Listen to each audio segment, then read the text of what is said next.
अनेक क्षेत्रामध्ये काम करणाऱ्या लोकांशी त्यांचा संवाद आहे, त्यांचं काम आहे आणि त्यांनी अशा पद्धतीनं निर्णय घेतलेला आहे की आपल्या पक्षामध्ये त्यांना सामील व्हायचं आहे. त्याप्रमाणे प्रकाश खंडागळे यांनी आपल्या असंख्य सहकाऱ्यांसह रिपब्लिकन पार्टी ऑफ इंडियामध्ये प्रवेश केलेला आहे. प्रकाश खंडागळे माझ्या बाजूला बसलेले आहेत आणि ते अत्यंत सक्रिय असणारे कार्यकर्ते आहेत.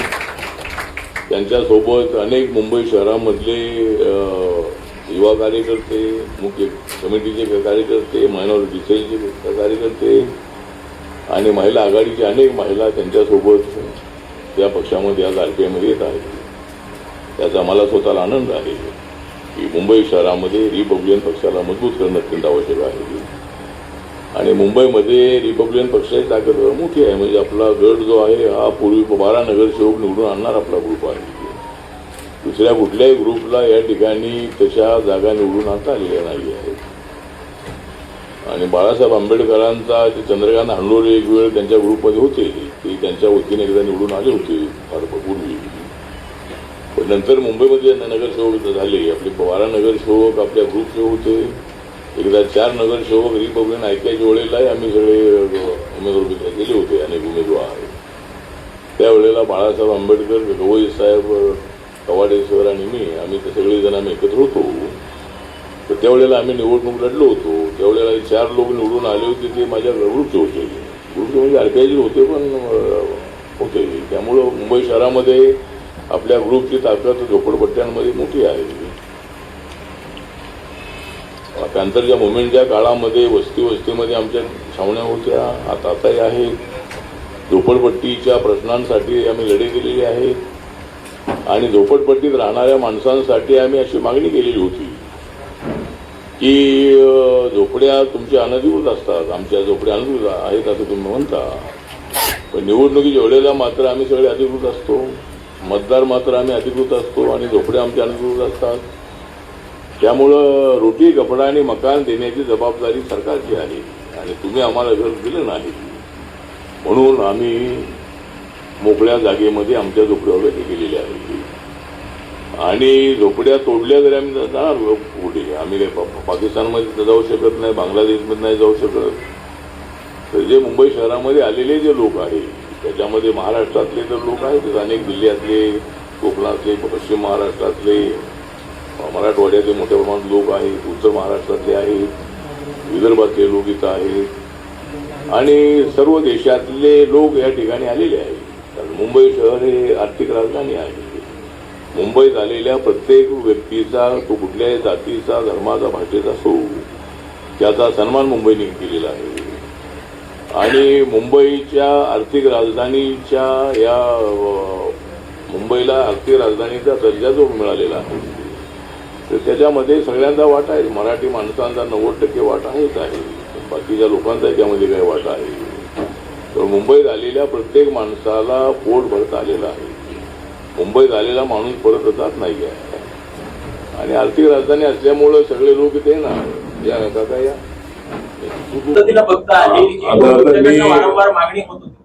मी काल बारामतीला जाताना मुख्यमंत्र्यांच्या सोबतच मी गेलो होतो आणि मागे आम्हाला महापालिकेला एक जागा एवढ्याला मिळाली नाही. एवढ्याला मुख्यमंत्र्यांनी बोलवून आपल्याला सांगितलं की एवढ्या तुम्हाला MLC देणार. आता ते कुठली या 9 मध्ये ते देत आहेत की नंतर जे आपल्या राज्यपाला नॉमिनी आहे त्याच्यामध्ये देतात माहीत नाही आहे. पण काल माझ्या भेटीमध्ये ते म्हणालेले आहेत की आम्ही जे आश्वासन दिलेलं आहे त्याप्रमाणे मी म्हणालेले आहे. त्यामुळे आता मी त्यांचे संपर्क साधणार आहे. पण एक MLC वेळेला आपल्याला नक्की मिळेल आणि 1 किंवा 2 जे महानगरपालिकेचे आपल्या 1 किंवा 2 जे आपले अध्यक्षपद आहे या अध्यक्षपद आम्हाला द्यावीत असा आमचा आग्रह आहे. 2 तरी द्यावेत किंवा 1 तरी आम्हाला मिळालं पाहिजे. तर त्या पद्धतीने MLCचा प्रश्न विचारलाय तर एवढ्याला ते करतील अशी आम्हाला अपेक्षा आहे. त्यांनी आश्वासन इलेक्शनच्या वेळेला दिलं होतं, तसं मी मीडियाला त्यावेळेला सांगितलं होतं आणि आम्ही एवढे नक्की देऊ असं ते म्हणाले होते. मागणी केली का? मागणी केलेली आहे ना. मागणी केलेली आहे कारण कारण आम्हाला मागणीच करावी लागते. मागणी करावी लागते म्हणजे देणं त्यांच्याकडे आहे. मागणी केल्याशिवाय काय मिळणार नाही. पण एवढ्याला ते करतील अशी अपेक्षा आहे. एकनाथ शिंदेकडनं मित्र पक्षाला एकनाथ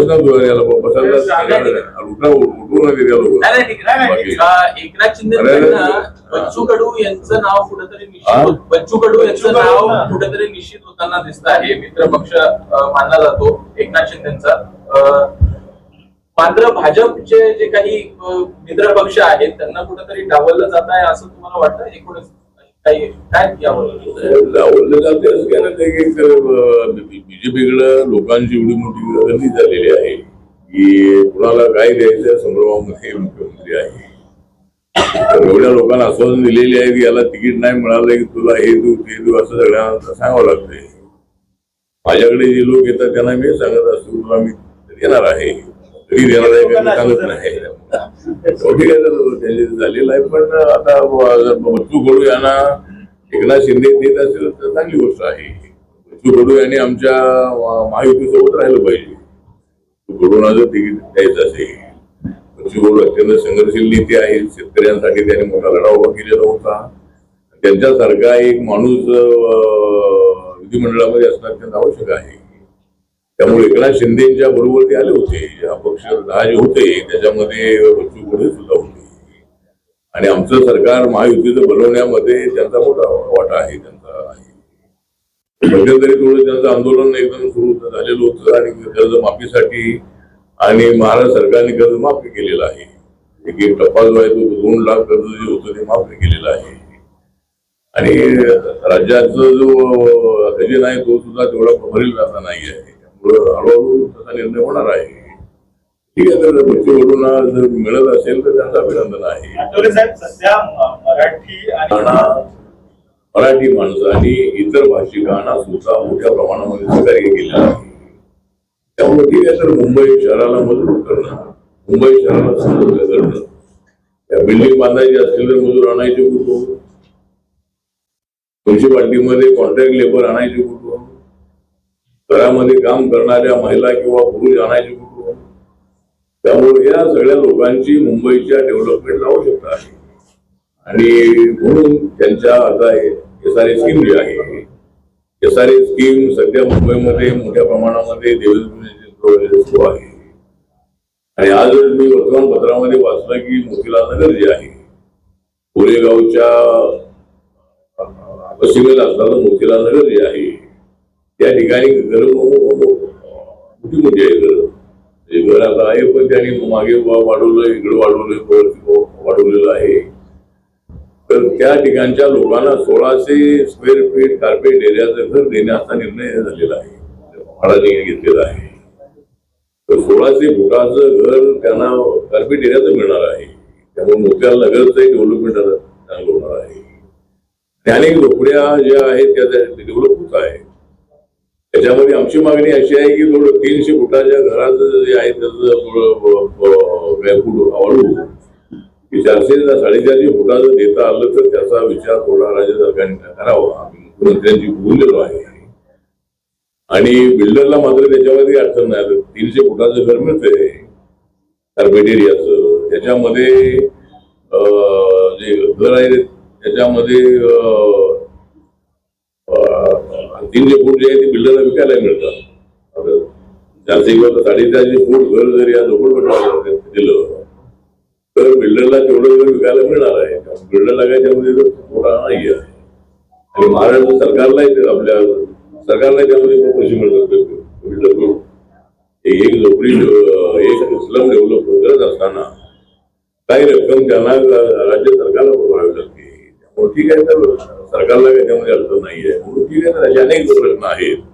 त्या प्रश्नांसाठी आम्ही लढे दिलेली आहे. आणि काही काळ प्रकाश खंडागळे माझ्यासोबत होते. त्यांना इलेक्शन मध्ये मागच्या वेळेला तिकीट देता आलं नाही. कारण हे आमचे मित्र लोक आम्हाला तिकीटच देत नाहीये. ते आमच्याकडे तिकीट दिल्याशिवाय यांना काय मला तिकीट देता येत नाहीये. याला तिकीट मिळालं नाही, पण त्याच्या विशेष मात्र चांगली पद्धती घेतली होती आपण उभा राहून. ठीक आहे, तर असे पण तो अत्यंत चांगला ऍक्टिव्ह कार्यकर्ता आहे, संघर्ष करणारा कार्यकर्ता आहे. आणि म्हणून त्याचं या ठिकाणी स्वागत केलं जातो की अत्यंत चांगला निर्णय त्यांनी घेतलेला आहे. आणि रिपब्लिकन पक्षाचं ऐक्य जे आहे ते ऐक्य उद्या झालं तर आनंदच आहे. पण ऐक्य होत नसेल तर छोट्या मोठ्या गटांनी आमच्या ग्रुपमध्ये यावं. कारण लवकरच या 2-3-4 वर्षाच्या अंतरामध्ये 2-3-4 वर्षामध्ये आपला रिपब्लिकन पक्ष राष्ट्रीय पक्ष म्हणून मान्यता मिळण्याची शक्यता आहे. आमच्या पक्षाला नागालँडमध्ये आपला पक्ष रेकॉग्नाइज आहे, मणिपूरमध्ये रेकॉग्नाइज आहे. गन्ना किसान हे सिंबॉल आम्हाला मिळालेलं आहे, म्हणजे परमनंट त्या 2 राज्यात मिळालेला आहे. आणि आता 5 राज्याच्या निवडणुकांसाठी सुद्धा इलेक्शन कमिशननी आम्हाला गन्ना किसान सिंबॉल दिलं होतं. तर आपल्याला लढायचं असेल तर आपण त्या लढावे. आणि आम्ही आता या 5 राज्यामध्ये 18 ठिकाणी तामिळनाडूमध्ये आम्ही लढतो आहोत. 4 ठिकाणी आसाममध्ये आमचे उमेदवार आहे, 1 उमेदवार केरळमध्ये आहे. आज ऍक्च्युली आम्ही सर्व खूप आनंदित आहोत. आणि मी ऍक्च्युली 1987-88 पासून रिपब्लिकन पार्टी ऑफ इंडिया आठवले साहेबांबरोबरच काम करत आलो. गेल्या काळामध्ये त्या थोडंसं मी बाहेर निघालो आणि दुसऱ्या पक्षामध्ये प्रवेश घेतला होता. पण आता परत मी आज या माझ्या सर्व मित्र, माझ्या मैत्रिणी, माझे सगळे पक्षाची वरिष्ठ कार्यकर्ते, महिला कार्यकर्ते यांना घेऊन मी आज पुन्हा आदरणीय आठवले साहेब यांच्या रिपब्लिकन पार्टी ऑफ इंडियामध्ये प्रवेश केला.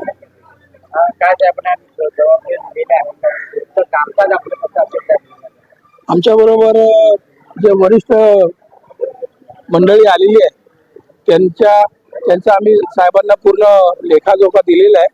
आणि साहेबांनी आताच तुम्ही बघितलं असाल की मला स्वतः बोलले की प्रकाश तुझे दिले आहेत ते 2 दिवसामध्ये ये आणि ज्या हुद्द्यावरती आपण त्या आपल्या ठळक कार्यकर्त्यांना घेता येईल त्यांना आपण पदावरती घेऊ. आणि त्यासाठी आम्ही 2 दिवसांनी आठवले साहेबांना भेटणार आहोत. सगळ्यात पहिला सगळ्याला मानाचा एक जय भीम. मी एवढी सांगण्यात इच्छित आहे की आता ज्या पक्षामध्ये मी काम करणार आहे ते खूप चांगलं करणार आहे. आणि ज्याच्या आधी पण आम्ही पक्षामध्ये होतो तिथं पण आम्ही खूप छान काम करत होतो, पण तिथं आम्हाला थोडासा सन्मान भेटला नाही. आम्ही साहेबांकडे काम करून नक्कीच सन्मान वाढवण्याचा आणि लोकांना दाखवण्याचा आम्ही प्रयत्न करू. आणि 2 शब्द बोलते.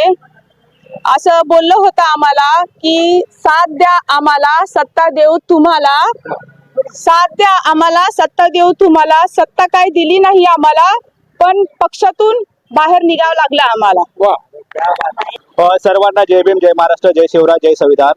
आज माननीय केंद्रीय मंत्री, सामाजिक केंद्रीय मंत्री रामदासजी आठवले साहेब यांच्या नेतृत्वामध्ये मुंबईचे डॅशिंग नेते, युवा नेते प्रकाश भाऊ खंडागळे साहेब यांच्या आज प्रवेश झालेला आहे. यांच्यासोबत जे अनेक कार्यकर्ते, दिग्गज, महिला पदाधिकारी असतील, कामगार क्षेत्रातले, फिल्म इंडस्ट्रीतले, कंपनी वगैरे, डेअरी असतील, ह्या सर्व प्रकरणातले जे कार्यकर्ते असतील यांचा जाहीर प्रवेश झालेला आहे. आणि साहेबांना बघून, साहेबांची जे काम शैली बघून सर्वांना अट्रॅक्शन आहे, जे काम करण्याचं साहेबांवर सगळं प्रेम आहे, त्याबद्दल सर्व प्रकाश भाऊ खंडागळे साहेबांच्या नेतृत्वामध्ये प्रवेश केलेला आहे.